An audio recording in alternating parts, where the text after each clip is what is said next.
Pyramid scam, ganun yan, diretso yan. Kaya lang, pag may na-discourage, sinamahan ng kidlat, wala na yun. Diba? Eh, paano yung naulanan? Nagkasakit, namatay. Diba? Di wala na rin.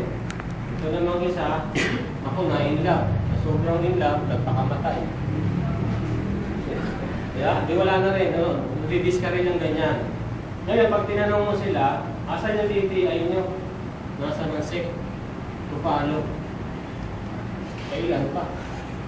Yeah? Asan ang produkto nyo? Wala. Diba? Asan ang opisina nyo? Kita na lang tayo sa Jollibee. Kita na lang tayo sa isang sulong. Eh, walang opisina. Pero ang B-Mobile, pero lahat yan. May DTI, may SEC, may produkto, may opisina. Ang B-Mobile, hindi ganyan. Tingnan nyo. Kahit na hindi siya perfect, yung pyramid naman walang kinalaman eh. Diba? Ano ba yung nagkakamali? Ito yung dadaya eh. Yung scam, yung pyramid, okay lang. Yung scam kasi, may mga tao kasi puro scam lang nga sa isip eh. Yeah. Ito, wala dito scam. O tingnan mo, kung kikita ka pa sa B-Mobile, kikita ka dyan. Pag nag-pairing, ayun, when the system detects new names, pairing. Pairing ulit. Sir, ito maglagay ng araw. Ayan, yeah. Pairing na naman, di ba? Kaya lang kahit natapaling, pairing pa rin. Yun pa isa. So may kinita kang 2,000 pesos. Diba? Paano yung isang ito na walang papel? Ano mangyayari dyan? Alisin ba ng system yan? Hindi. Yung system natin, lifetime yan. Di ba? Eh, yung nangyari ng account. Kahit pumatay, ayun pa rin yan.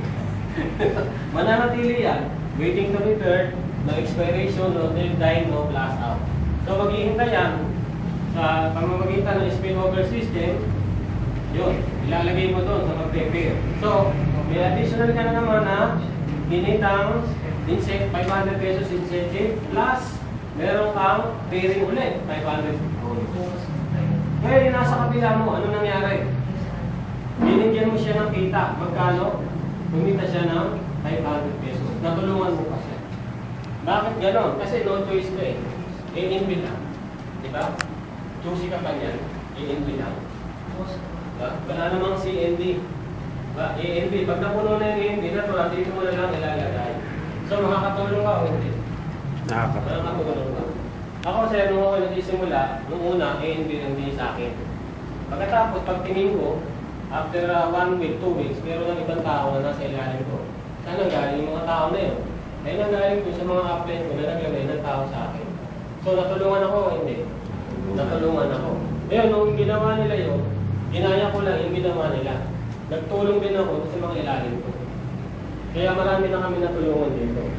Maganda pang negosyo pag nagtutulungan. Napakaganda mo. Eh yung iba ang negosyo, ano nangyayari? Pagka nagpa-member, naglagan. Sa buhay mo, independent ka. Diba? Ngayon, bahala ka na, ibenta mo yan. Worth 15,000 yan, worth 10,000. Pagka bumili ka ulit, tawagan mo kung ano. Pero dito hindi.